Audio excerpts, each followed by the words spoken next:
As agitações estudantis do Brasil começaram no dia 28 de março, quando um estudante foi morto em frente ao restaurante do Calabouço. Continuaram após o seu enterro e culminaram com verdadeira batalha campal na Avenida Rio Branco e outros pontos da cidade, com a participação de estudantes populares e policiais. O movimento estudantil era, de repente, faísca. Sentiu? É faísca. Estava todo mundo lá na USP reunido, não sei o quê, ou na PUC, ou lá na São Joaquim. Ah, prenderam o reitor. O nosso caso era assim, prenderam o reitor. Parava a faculdade, parava a rua.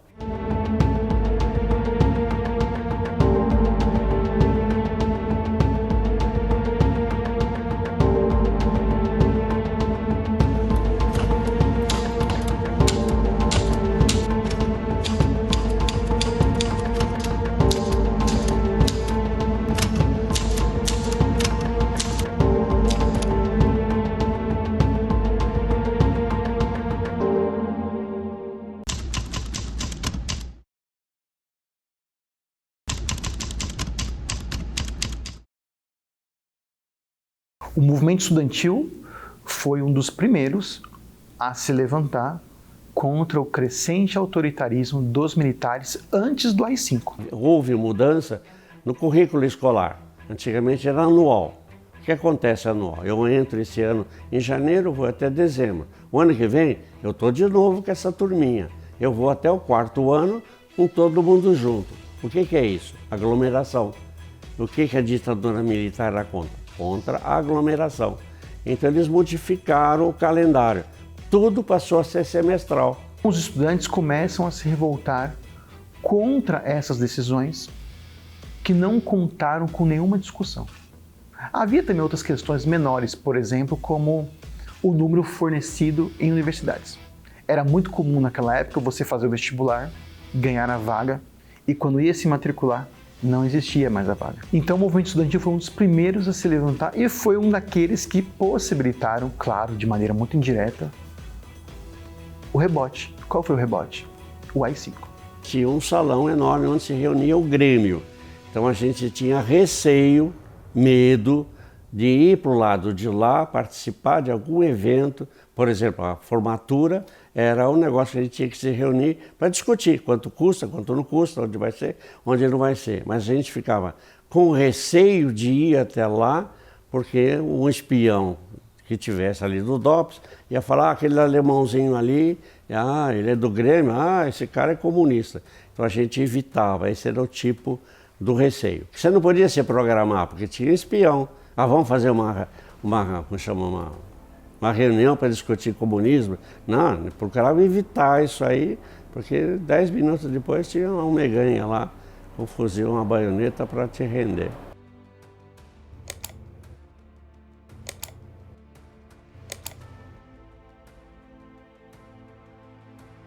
Nessa época, 77, começou com a discussão do CRUSP, né, que a alimentação do restaurante era muito ruim mesmo. Tinha até barata, pedra no feijão.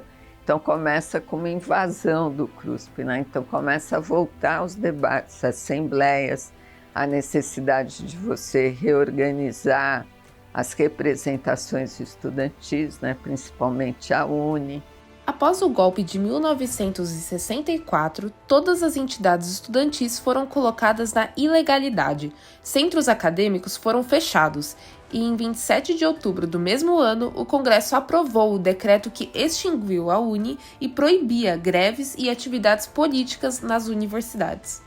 Já em 9 de novembro, a Lei Suplicy, elaborada pelo ministro da Educação, Flávio Suplicy de Lacerda, foi aprovada. A intenção era intervir no movimento estudantil e controlar os órgãos de representação dos universitários.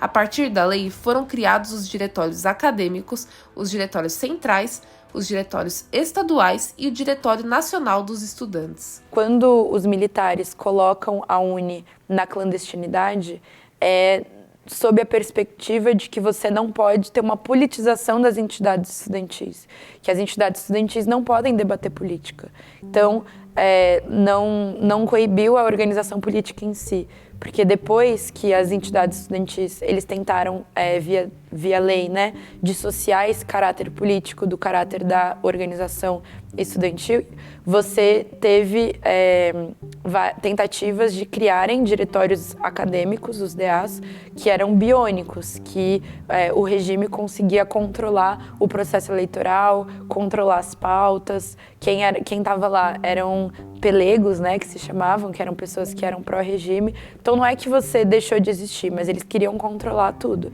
E aí, a partir desse momento, a UNE entra num processo de clandestinidade. Em outubro de 1968, a polícia invadiu o 30º Congresso da União Nacional dos Estudantes, a UNE, em Ibiúna, no interior de São Paulo, e prendeu 1.240 estudantes.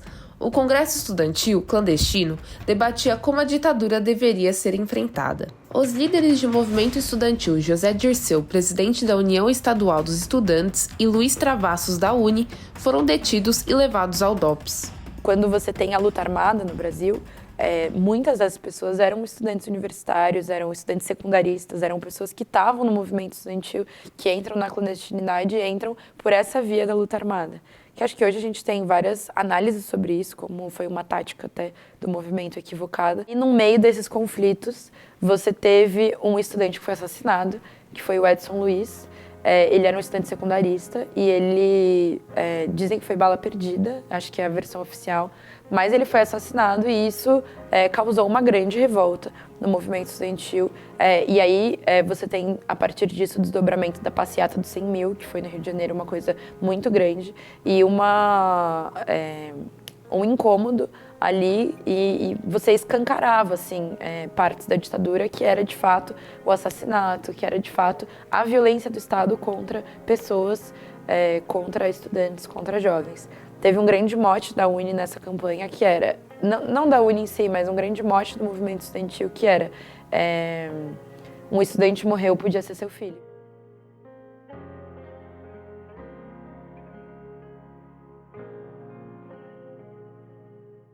Nós tínhamos muitas reuniões, nós tínhamos assembleias. A Maria Antônia era um centro, né, Regina? Era. Inclusive, já havia a cidade universitária, parte da cidade universitária estava já em funcionamento, não toda. Mas as grandes assembleias eram na Maria Antônia. Sim. Então, os estudantes, a gente organizava muitos atos de resistência. Esse processo foi indo até que aconteceu uma coisa que a gente chama da briga da Maria Antônia com o pessoal do Mackenzie. O pessoal de direita do Mackenzie se organizou e teve uma luta mesmo. Se vocês conhecem, o Mackenzie e a Maria Antônia ficam quase um na frente do outro. E houve uma luta, assim, sabe? Uma luta mesmo física, né? E terminou com o pessoal da Maria Antônia ganhando, né? No sentido que tinha todo o apoio, né? Dos militares. A gente estava uma assembleia porque tinha tido uma reunião de vários centros acadêmicos para discutir a recriação da UNE. Veio delegado, só que era uma reunião clandestina, porque era proibida, né? Ela foi, só que aí foi chamada uma assembleia lá na PUC para colocar o que tinha sido debatido. Aí foram estudantes da USP, de vários lugares, foram lá para a PUC, para essa assembleia, que estava na frente do Tuca. Na frente do Tuca estava todo tomado de estudantes. E aí a polícia cercou, né? Os militares cercam, e aí a ordem, eles entram jogando bombas, né? E batendo nas pessoas. Da PUC ou não da PUC, estão presos. Todos que não têm antecedentes e não são da PUC, estão presos. Serão recolhidos. Eu fiquei numa parte que a gente ficou encurralado na porta do Teatro do Tuca. mas eles entram batendo as pessoas que foram descer a rampa ali da PUC, do lado do Tuca, quando vai para as salas de aula, as pessoas que foram correndo, os militares jogam bomba. Só que eles jogaram bombas que queimavam, era uma coisa usada em guerra, né? E queimou a Cristina, uma das estudantes, que ela cai e a bomba estoura do lado dela, então ela fica com o corpo bem queimado, né? Então eles entravam, aí o Erasmo Dias, mesmo quando eles prendem, eles levam a gente em fileira tem um estacionamento na frente, eles vão encostando a gente no muro e o Erasmo Dias pega uma metralhadora e fala: grita aí, grita, abaixa a ditadura, vamos ver. E ele fica apontando assim a arma, você fica olhando, você não sabe, né? O cara é louco, se vai atirar, se não vai.